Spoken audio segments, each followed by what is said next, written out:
करो प्रार्थना और पाओ सफलता। प्रार्थना किससे करो? प्रार्थना, आखिर प्रार्थना क्या है? प्रार्थना आपकी सोच है। आप जब भी जो भी सोचते हो, हर सोच प्रार्थना है। आप कब, क्या, कैसे, किस लिए, किसके लिए, क्यों सोचते हो? ध्यान रखो, जब आप कुछ भी सोचते हो, आपको पता है या नहीं पता है, आप जानबूझकर कुछ सोच रहे हो या अनजाने में ही कुछ सोच रहे हो, वो हर सोच आपकी प्रार्थना है। और हर प्रार्थना का फल आपको मिलता ही है। आप मंदिर जाते हो, गिरजाघर जाते हो, मस्जिद में जाकर नमाज पढ़ते हो, दुआ पढ़ते हो, मंदिर में हाथ जोड़कर प्रार्थना करते हो, गिरजाघर में दोनों हाथ ऊपर करके प्रार्थना करते हो गॉड से। गॉड कौन है?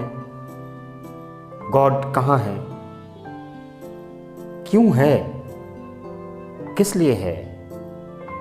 दरअसल गॉड हमारी कल्पना है। भगवान हम मनुष्यों की मन की एक कल्पना है, विचार है, एक सोच है, एक ऐसी अदृश्य शक्ति जो साकार रूप में कहीं नहीं है। हम मनुष्यों ने इतना सोचा एक ऐसी शक्ति होगी या है जो कैसी हो सकती है,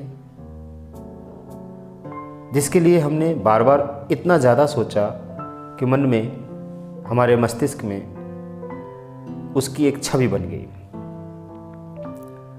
और उस छवि को हमने मूर्ति के रूप में बाहर निकाल दिया। पत्थर को तराशा और एक मूर्ति बनाई और उस मूर्ति का नाम भगवान रख दिया। तो क्या ये सचमुच में भगवान है? ऐसे ही होते हैं? जब बात आ गई कि उस परम पिता का कोई आकार नहीं है, कोई रूप नहीं है, कोई साइज नहीं है, तो शंकर भगवान की मूर्ति या शंकर भगवान का चेहरा हमारे सामने दिखाया जाता है और हम देखते हैं, अब उन्हें ही हम अपना भगवान मानते हैं। जैसे ही हम उस मूर्ति के सामने आते हैं या उस मंदिर में जाते हैं, उस देवी को देखते हैं, वहाँ पर एक देवी होती है, या एक ऐसे मंदिर में जाते हैं जहाँ सब सिर्फ शिवलिंग होता है, या कहीं पे हनुमान की मंदिर होती है, हनुमान की मूर्ति होती है, कहीं माँ दुर्गे की मूर्ति होती है। हमने इनको नाम दिया और एक रूप दिया। हम मनुष्यों ने ऐसी कल्पना की और रचना कर दी। क्या आपको ऐसा सोचकर ये नहीं लग रहा है कि किसी अदृश्य शक्ति ने या भगवान ने हमें बनाया? तो भगवान ने खुद को क्यों नहीं बनाया? भगवान ने हमें बनाया, तो भगवान ने खुद को क्यों नहीं बनाया? भगवान जब खुद ही निराकार है, उसका कोई आकार नहीं है।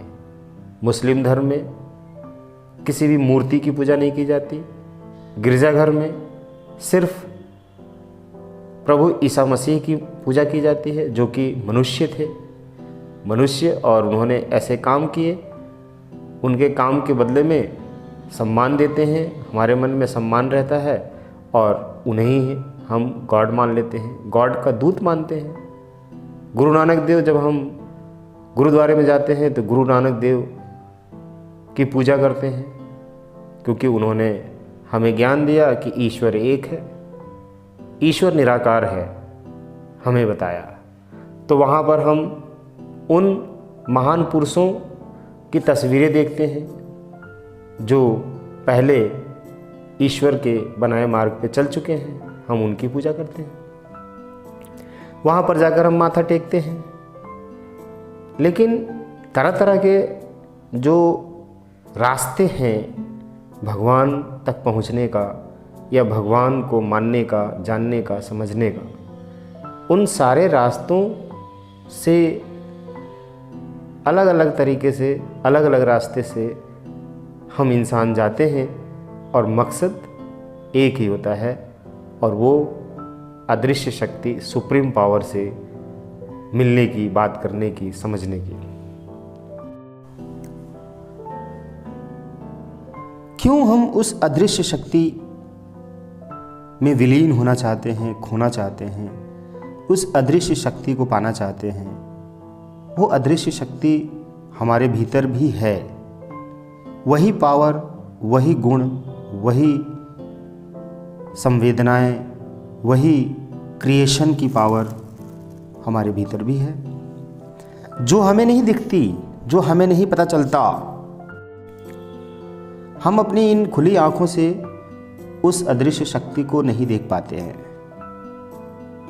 लेकिन हम उसे महसूस करके, एहसास करके, फील करके यकीन करते हैं कि हमारे भीतर एक ऐसी अदृश्य शक्ति है, जिस शक्ति के दम पर, उसका सही इस्तेमाल करके, उसके दम पर हम अपने जीवन में बैठे बिठाए एक स्थान पर बिना हिले डुले, बिना हाथ पांव हिलाए, बिना हाथ की उंगलियों को हिलाए सब कुछ प्राप्त कर सकते हैं। एक वैसी शक्ति, ऐसी महाशक्ति के साथ हम हैं हर क्षण। फिर क्यों हम परेशान हैं, दुखी हैं, चिंतित हैं, गरीब हैं, अभाव में हैं, कर्ज में हैं और दरिद्र बनते जा रहे हैं या दरिद्र की अवस्था में हैं, लड़ते झगड़ते हैं, मारकाट करते हैं, छीना झपटी करते हैं, लूट खसोट करते हैं। ये सारी चीज़ें क्यों हैं? तो जवाब आता है कि ये सारी चीज़ें इसलिए हैं कि इंसान को अपनी ही शक्ति के बारे में नहीं पता है, और वो बाहर बाहर जाता है, दूसरों की थाली में देखता है, दूसरों के बैंक अकाउंट देखता है, दूसरों के जीवन में झांकता है और कहता है कि तुम्हारे पास ज़्यादा है, मुझे दे दो। अब किसी न किसी रूप में कोई दूसरा व्यक्ति किसी दूसरे व्यक्ति की कोई भी वस्तु छीन लेता है, लूट लेता है, चोरी कर लेता है, बेईमानी कर लेता है, झूठ बोलकर, धोखा देकर, गालियां देकर, मारपीट करके छीन लेता है और उन चीज़ों को अपने इस्तेमाल में लगाता है। दूसरी तरफ बहुत ढेर सारे इंसान अपने जीवन में जो प्राप्त करते हैं उसको संभालने की कोशिश करते हैं, लेकिन फिर भी उनके हाथ से वो चीज़ निकल जाती है। वो चाहे कितनी भी ईमानदारी से कमाए हों, सच्चाई से कमाए हों या कितनी भी मेहनत से कमाए हों, वो वस्तु एक दिन उनके हाथ से चली जाती है, वो पैसा एक दिन उनके हाथ से चला जाता है। या तो उनको छोड़ना पड़ता है या तो छुड़वाया जाता है। ये तो प्रकृति का नियम है। आखिर क्यों इस ब्रह्मांड में जब इतना कुछ भरा हुआ है और हमें मालूम है कि हम जितना कुछ चाहे ले सकते हैं, हमें मालूम है कि उन मूर्तियों को हमने बनाया है, हमें मालूम है कि उस भगवान की मूर्ति को हम इंसान ने बनाया, उस भगवान को पैदा कर दिया हमने, मतलब कि उस भगवान की मूर्ति पैदा कर दी, क्रिएट करके। उस इंसान को किसने बताया कि शंकर भगवान अगर हैं तो उनका रूप, उनका रंग ऐसा है? उस इंसान को ये बात कैसे पता चली? उस इंसान को कैसे समझ में आया कि शंकर भगवान का रंग रूप ऐसा है? क्या उस इंसान ने उस शंकर भगवान को देखा है? कहाँ देखा है? कैसे देखा है? अगर वो भगवान हैं और वो ऐसे हैं तो वो भगवान है ही नहीं। इस रूप में भगवान नहीं है कि भगवान का कोई रूप है ही नहीं। जब भगवान का कोई रूप है ही नहीं तो शंकर भगवान अगर हैं तो उनका रूप ऐसा क्यों? कहाँ से आया है रूप? किसने बताया? किसने कहा?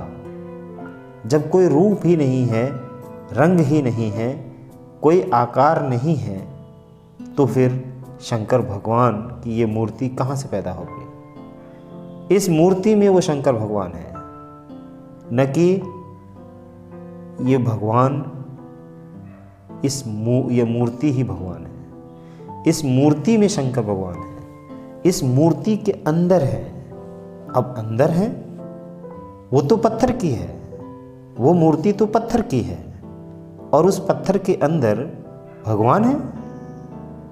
वो पत्थर हिल नहीं सकता, वो पत्थर कोई भी मूवमेंट नहीं कर सकता। उसके अंदर न सुनने की शक्ति है, न बोलने की शक्ति है, न देखने की शक्ति है। वो एक पत्थर है।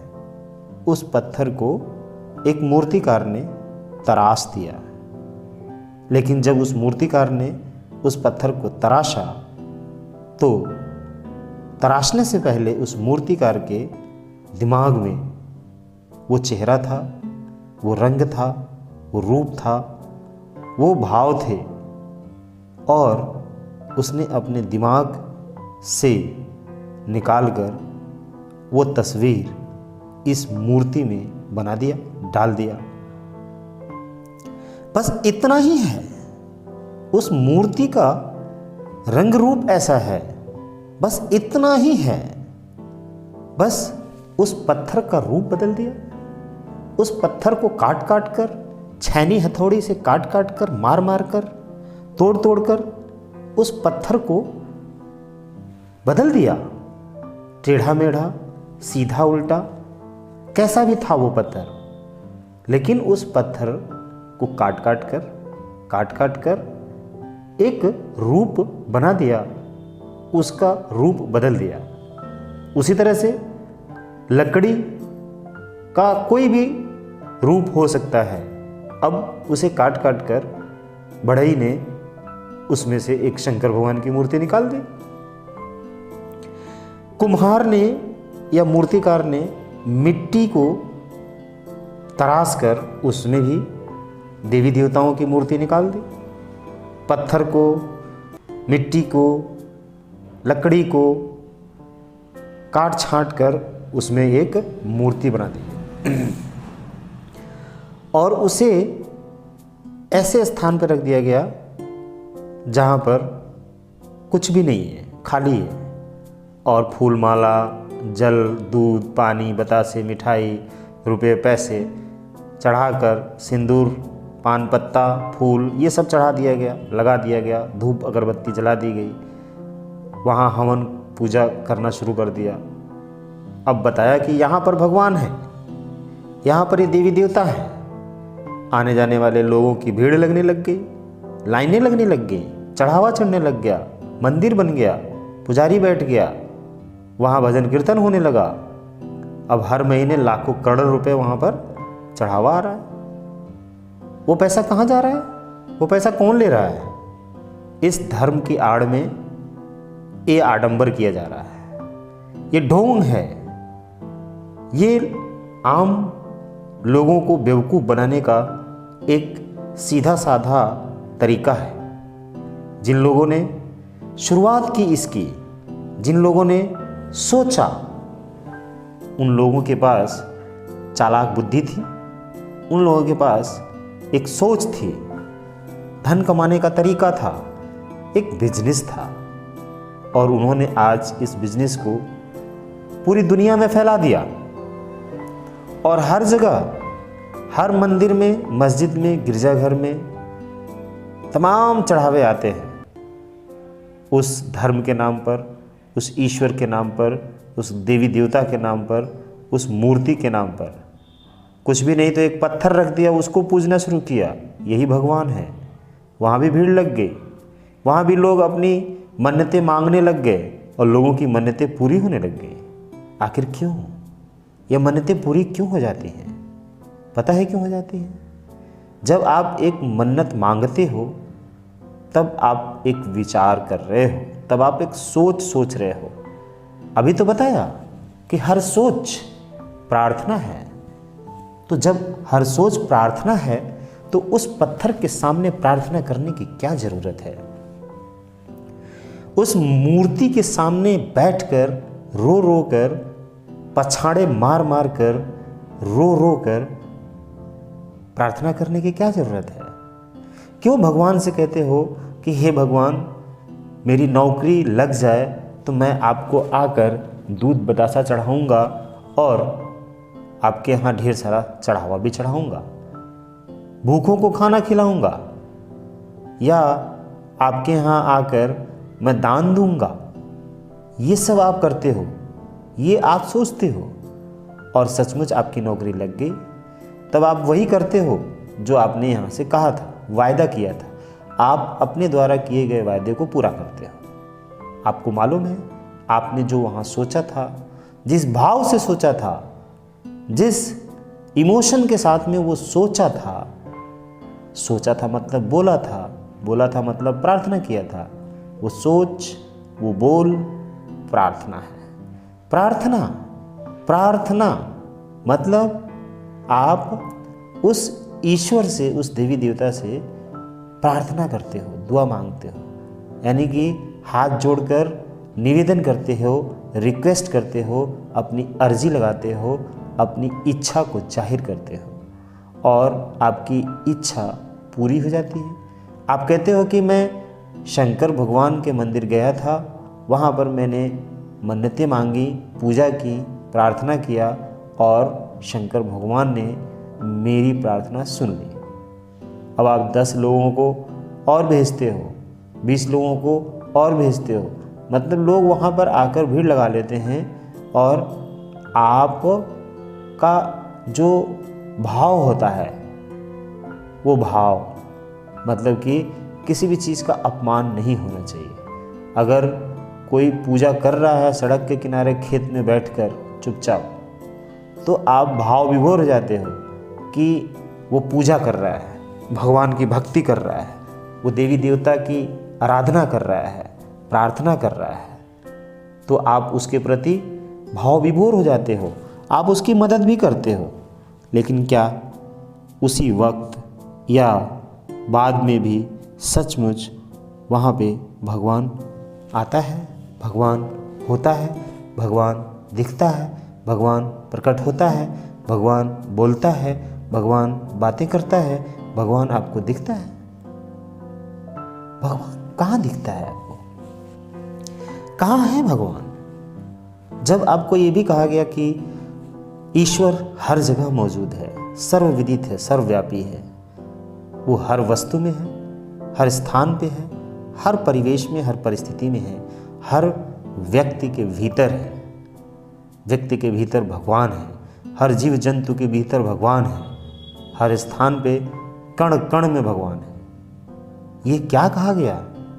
तो फिर उस एक स्थान पर ही भगवान क्यों है जहाँ पर चढ़ावा चढ़ाया जा रहा है, जहाँ पर मूर्ति रखी गई है? वो एक प्रतीक है, वो हमारे मन को संतोष करने के लिए एक स्थान है, वो एक एटमॉस्फेयर क्रिएट करता है, एक भाव क्रिएट करता है कि यहाँ पर भगवान है। भगवान को हम जहाँ चाहें वहाँ पैदा कर देते हैं, जहाँ चाहें वहाँ बैठा देते हैं, भगवान को जहाँ चाहें वहाँ पर उतार देते हैं। हम इंसानों की कितनी असीम शक्ति है, हम कितने अद्भुत हैं, कितने ज्ञानी हैं, नामी हैं और शक्तिशाली हैं। क्रिएशन की पावर है हमारे भीतर अनलिमिटेड, कि हम उस भगवान को स्थापित कर देते हैं जिस भगवान को खुद नहीं मालूम कि इंसान हमें अलग अलग जगहों पे स्थापित कर रहा है। एक स्थान पर हम इंसान एक स्थान पर उस भगवान की मूर्ति बनाकर स्थापित कर देते हैं और लोग आकर जल चढ़ाते हैं, फूल चढ़ाते हैं, पैर छूते हैं, धूप दिया जलाते हैं, मिठाई खिलाते हैं और अपनी प्रार्थना करते हैं, अपनी बात करते हैं, तमाम तरीके से अपनी बात को उस मूर्ति के सामने बताते हैं कि बस अब हमारी विश पूरी हो जाएगी, जो हमारी प्रॉब्लम है सॉल्व हो जाएगी, जिस काम के लिए मैं इस मंदिर में आकर पूजा कर रहा हूँ, प्रार्थना कर रहा हूँ, वो काम हो जाएगा, मेरी शादी हो जाएगी, नौकरी लग जाएगी, बच्चे हो जाएंगे, या मेरा घर बन जाएगा, या मेरी ज़मीन खरीद ली जाएगी या मेरा रुका हुआ पैसा वापस आ जाएगा। कितना भ्रम है ये। उस स्थान पर हमने उस मूर्ति को बनाई और पूजा पाठ शुरू, एक मंदिर बनाया, मंदिर के दरवाजे पर एक ताला लगाया और भगवान को बंद कर दिया। टाइम पर खोलते हैं, टाइम पर बंद करते हैं। भगवान को इंसान ने उस मंदिर के अंदर एक कमरे में कैद कर दिया और चारों तरफ से जाली लगा दी, चारों तरफ से लोहे की छड़ों की खिड़कियां लगा दी, उसके अंदर भगवान को रख दिया और गेट पर ताला लगा दिया। अब भगवान क्या अपराधी हैं, क्या चोर हैं, क्या लुटेरे हैं कि उनको आपने कैद कर दिया? उस भगवान में जो अनलिमिटेड शक्ति है, उस भगवान में जो बहुत ही शक्ति है, पावर है, उस भगवान को आपने, इंसान ने बंद कर दिया, कैद कर दिया। उस ईश्वर को जो दुनिया चलाता है, जिसमें अद्भुत शक्ति है, उसको किस बात का डर है? उसने कौन सा अपराध किया कि आपने इंसान होकर उसको उस दरवाजे में बंद कर दी और उस दरवाजे पर ताला लगा दिया? दोपहर में 2 घंटे के लिए, 4 घंटे के लिए मंदिर नहीं खुलता है, बंद रहता है। सुबह खुलता है 12 बजे तक, फिर शाम को 4 बजे से खुलता है, रात में 10 बजे तक। बिल्कुल राइट टाइम पर उस भगवान का दर्शन इंसान करने जाता है, तब ताला खुलता है। जब ताला बंद रहता है तो नहीं दर्शन कर सकते आप। भगवान जो सर्वविदित है, सर्वज्ञ है, सर्वव्यापी है, वो हर समय हर स्थान पर मौजूद है। तो हम इंसान किसी खास टाइम पर उस भगवान के मंदिर में जाते हैं और उससे प्रार्थना करते हैं। ऐसा क्यों? उसके लिए भी टाइम निर्धारित कर दिया गया कि आप सुबह से लेकर 12 बजे तक ही भगवान के दर्शन कर सकते, 12 बजे से 4 बजे तक दर्शन नहीं कर सकते, फिर रात में 10 बजे के बाद सुबह 4 बजे से पहले दर्शन नहीं कर सकते। मतलब ऐसा क्यों? ये कौन सा ढोंग है? ये कौन सा प्रपंच है? कौन सी सोच है ये कितनी छोटी सोच, गंदी सोच कि हम इंसानों ने भगवान को पहले तो कैद कर दिया और जेल में बंद कर दिया कि भगवान यहाँ से भाग न जाएं, और गेट पर, मंदिर के गेट पर एक चौकीदार लगा दिया। अब वो पहरा दे रहा है, वहाँ पे कोई आ नहीं सकता, कोई जा नहीं सकता। ये क्यों? किस लिए? आखिर इसके पीछे क्या रहस्य है? इसके पीछे क्या मकसद है हम इंसानों का? क्या रहस्य है हम इंसानों का? हम इंसान क्यों इस रहस्य के ऊपर से पर्दा नहीं उठा पा रहे हैं? या जो रहस्य है सचमुच, उस रहस्य के बारे में हमें क्यों नहीं पता है? क्यों हम ऐसा करते हैं? क्यों हम उन मंदिरों के साथ ऐसा खिलवाड़ करते हैं जिसमें देवी देवताओं की मूर्तियां बनी हैं, और उन मूर्तियों के ऊपर जो चढ़ावा चढ़ाया जाता है, उस चढ़ावे से हमें क्या मिलता है? हम क्यों जाके वहाँ पे माथा टेकते हैं उस स्थान पर, जब हर जगह पे भगवान है? जब ग्रंथों में भी कहा गया, वेदों में भी कहा गया, संतों ने भी कहा, हर किसी ने कहा कि संसार के हर स्थान पर भगवान मौजूद है, वो हमसे कभी दूर जाता ही नहीं है। हम क्यों उसको बुलाते हैं? इसका मतलब वो बहुत दूर है। हम आवाज़ लगाते हैं अल्लाह अकबर, हम आवाज़ लगाते हैं भजन कीर्तन करके, हम आवाज़ लगाते हैं हवन यज्ञ पूजा पाठ करके, हम आवाज़ करते हैं, हम आवाज़ लगाते हैं शंखनाद करके। कहीं दूर है? वो तो हमारे पास है, हमारे साथ है, सर्वविदित, सर्वव्यापी, सर्वज्ञ है। जब वो सब कुछ है, ऐसा है, तो फिर हम वैसा क्यों करते हैं? हम उस सोच के साथ दिन की शुरुआत क्यों करते हैं जो एक्चुअल में वो सोच एक प्रार्थना होती है? जब हम उस उदासी के साथ दिन की शुरुआत करते हैं, जो उदासी भी हमारे लिए प्रार्थना होती है, उस उदासी में जो हम बातें सोचते हैं, जो बातें करते हैं, वो प्रार्थना होती है, और उस प्रार्थना के बदले हमें फल मिलता ही है। यानी कि वो अदृश्य शक्ति जो हमारे भीतर खुद ही मौजूद है। हम अपनी ही बात को अपने आप से सुनाते हैं और कहते हैं कि भगवान ने सुन लिया। यानी कि दरअसल जब हम सोच रहे होते हैं कि मुझे मेरी मनपसंद का घर चाहिए, हे ईश्वर, मैं चाहता हूँ, आपसे प्रार्थना करता हूँ कि आप मुझे मेरी मनपसंद की लोकेशन में मनपसंद का घर दिला दें। जब आप ये लाइन बोलते हैं, जब आप ये कहते हैं, तो आपकी बात कौन सुनता है? उस मंदिर में जहाँ पर आप अकेले उस मूर्ति के सामने खड़े होते हैं और धीरे धीरे उस मूर्ति से कहते हैं, उस पत्थर की मूर्ति से कहते हैं। उस मूर्ति में माँ दुर्गे की प्रतिमा लगी हो या बजरंगबली की प्रतिमा लगी हो या शंकर भगवान की प्रतिमा लगी हो, कोई भी एक मूर्ति होगी, उस मूर्ति के सामने हम खड़े होकर बोलते हैं कि हे ईश्वर, हे बजरंगबली, मैं आपसे प्रार्थना करता हूँ कि आप मुझे मेरी मनपसंद की लोकेशन में मनपसंद का घर दिला दीजिए। जब मैंने ये प्रार्थना किया तो मेरी उस प्रार्थना को, यानी कि जब मैं बोल रहा हूँ या मन में बोल रहा हूँ या बोल कर बोल रहा हूँ, तो मेरी उस बात को कौन सुन रहा है? कभी ध्यान दिया है आपने? कौन सुन रहा है? आपके द्वारा की गई प्रार्थना की आवाज़ को कौन सुन रहा है? कभी आपने सोचा, ध्यान दिया? वहाँ पे आप जो प्रार्थना कर रहे हैं, उस प्रार्थना को सिर्फ और सिर्फ आप सुन रहे हैं, दूसरा कोई भी नहीं सुन रहा है। 4 लोगों के बीच में खड़े होकर अगर मूर्ति के सामने आप प्रार्थना कर रहे हैं तो आप मन में बोल रहे हैं कि हे ईश्वर, हे बजरंगबली, मैं आपसे प्रार्थना करता हूँ कि मेरी मनपसंद की लोकेशन में मेरा मनपसंद का घर दिला दीजिए। धन्यवाद।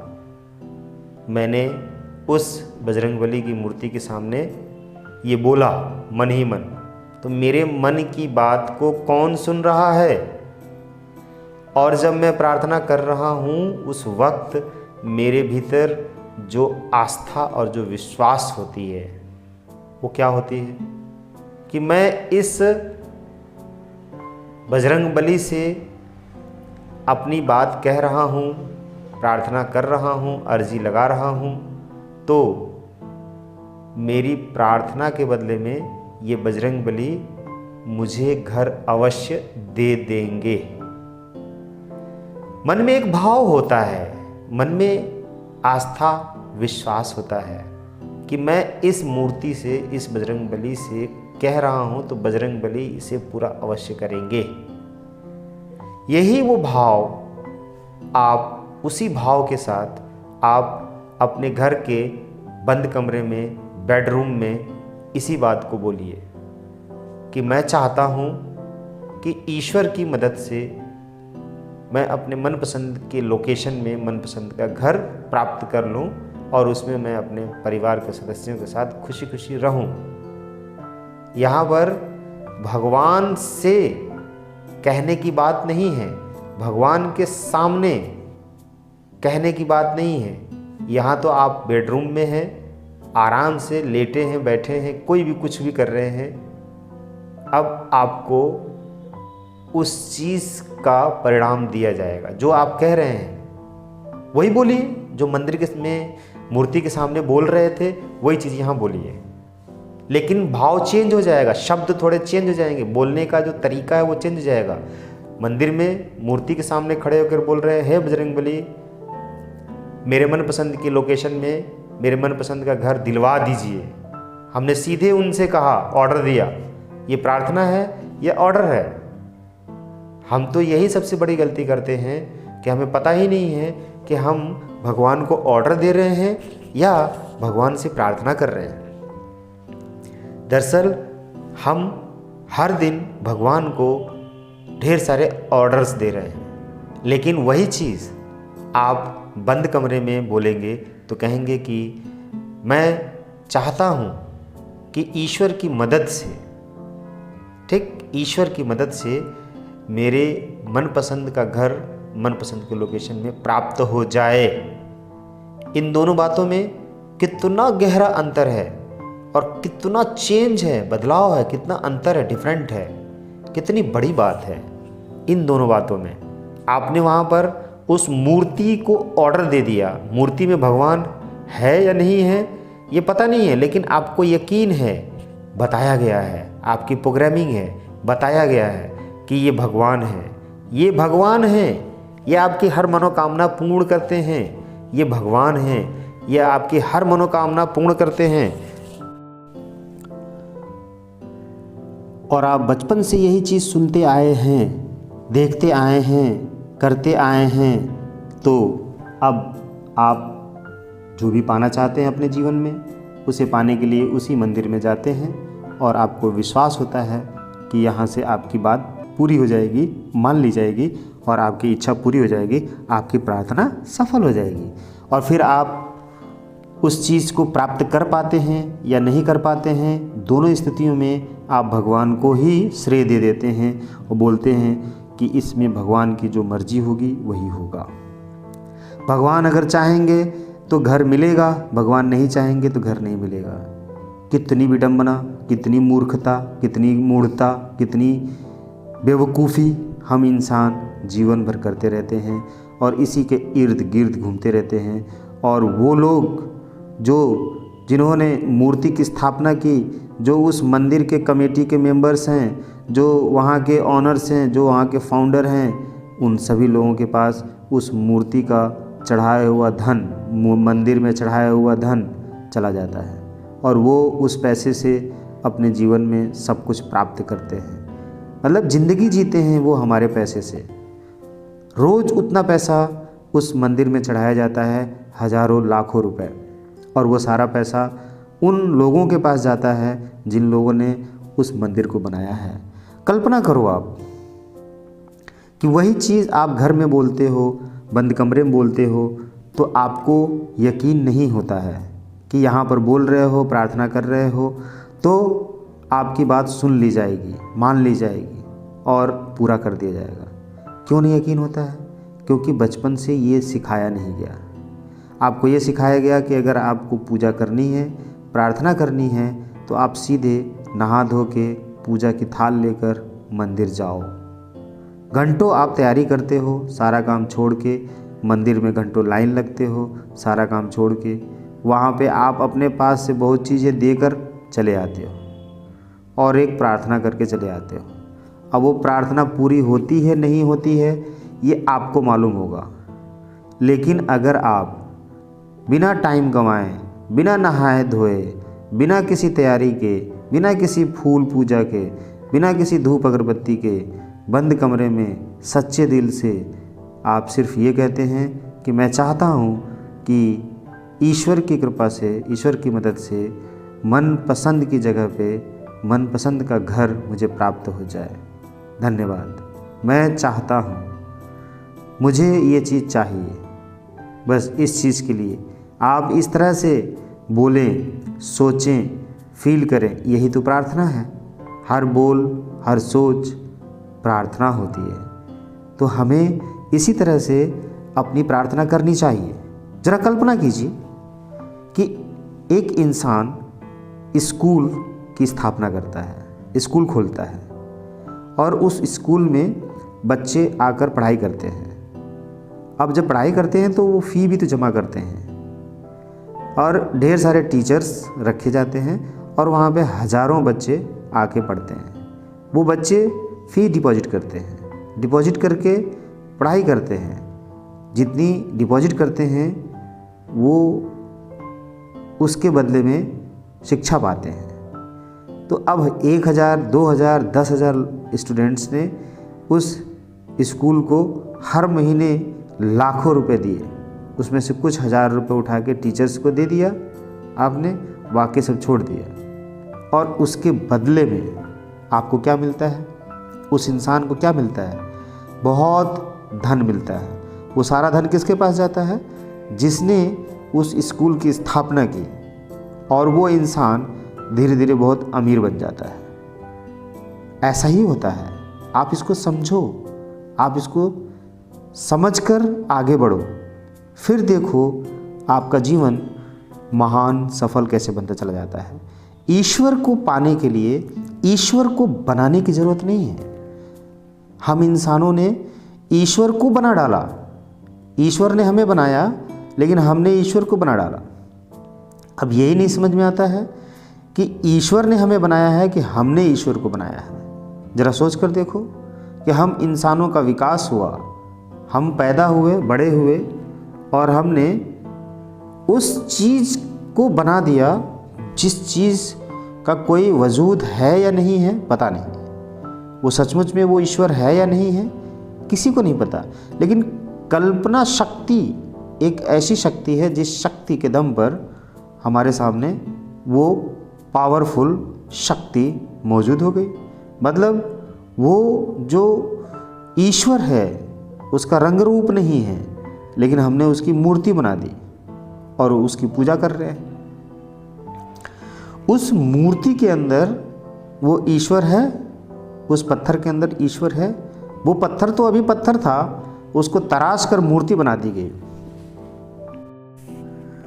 वो पत्थर तो अभी पत्थर था, उसे तराश कर एक मूर्ति बना दी गई। जब वो पत्थर था मूर्ति नहीं थी, जब वो मूर्ति है तब भी तो पत्थर था। जब वो पत्थर मूर्ति नहीं थी, जब वो पत्थर मूर्ति नहीं था तो वो पत्थर था। जब वो पत्थर मूर्ति नहीं था तो वो पत्थर था। और वो पत्थर जैसे ही मूर्ति में बदल गई तो क्या वो मूर्ति पत्थर नहीं है? वो मूर्ति भी तो पत्थर ही है। तो उसमें भगवान कहाँ से आ गया? अगर उसमें भगवान है तो उसे मूर्ति के रूप में क्यों कन्वर्ट किया गया? अगर वो पत्थर ही भगवान है तो उस पत्थर को मूर्ति के रूप में क्यों कन्वर्ट किया गया? बस सिर्फ रूप बदल देने से उसकी क्वालिटी बदल जाती है? ऐसा है, ये सच है, उसकी क्वालिटी बदल जाती है और कुछ नहीं है। जैसे एक लकड़ी को तराश कर क्या बना दिया गया? बेलन, चकला या दरवाज़ा या खिड़की या बेड बना दिया गया, तो उसकी वैल्यू बदल गई, उसकी क्वालिटी बदल गई, क्योंकि अभी वो लकड़ी ही मात्र थी, लकड़ी। लेकिन उसका रूप बदल दिया, बॉक्स बना दिया, पिरामिड बना दिया, कोई मूर्ति बना दी, चारपाई बना दी उस लकड़ी से। बहुत चीज़ें बनती हैं, बना दी, चेयर बना दी, टेबल बना दिया, सोफ़ा बना दिया उस लकड़ी से। तो उसने उसको बनाया गया। अब वो लकड़ी थी तो उसकी कीमत नहीं थी, ठीक? वो लकड़ी के रूप में वो लकड़ी थी तो बिना मतलब की थी, उसको जलाने का ही काम किया जा सकता है। जला देंगे, जला के आग सेक लेंगे, हाथ सेक लेंगे या खाना पका लेंगे या जलाकर फेंक देंगे, उसकी उतनी ही कीमत है। वो सड़क पे पड़ी है, कहीं कूड़ेदान में पड़ी है, कहीं व्यर्थ की जगह पे पड़ी है, कोई मतलब नहीं है, कोई नहीं पूछ रहा है। लेकिन जब उसी लकड़ी को का रूप बदल दिया जाए, साइज़ में कन्वर्ट कर दिया जाए, किसी दूसरी साइज़ में, रूप में बदल दिया जाए, अब उसकी कीमत कई गुना बढ़ गई। तो जब उसकी कीमत कई गुना बढ़ गई, उसकी क्वालिटी उसके अंदर आ गई, उसकी कीमत बढ़ गई, इसलिए उसकी पूजा होती है। उस पत्थर की कीमत चेंज हो गई, बढ़ गई, और वो सिर्फ पत्थर था, किसी काम का नहीं था। लेकिन उसी पत्थर को तराश कर मूर्ति बना दी, और मूर्ति बना दिया तो उसकी कीमत बढ़ गई। अब वो जितनी भी कीमत ले सकता है, मांग सकता है, चाहे तो ले सकता है। तो यहाँ पर हमें ये सोचना है कि जो हम सोचते हैं वही तो प्रार्थना है, और हम इस प्रार्थना को कभी भी, कहीं भी, किसी अवस्था में कर सकते हैं और उसके परिणाम को प्राप्त कर सकते हैं। तो मैं चाहता हूँ कि आप हर समय जो सोचते हैं उस सोच को बहुत ही अच्छा बनाइए, क्योंकि वो सारी सोच प्रार्थना है और प्रार्थना का फल मिलता है, प्रार्थना का फल मिलता ही है। तो उन फलों को संभालो, राइट? God bless.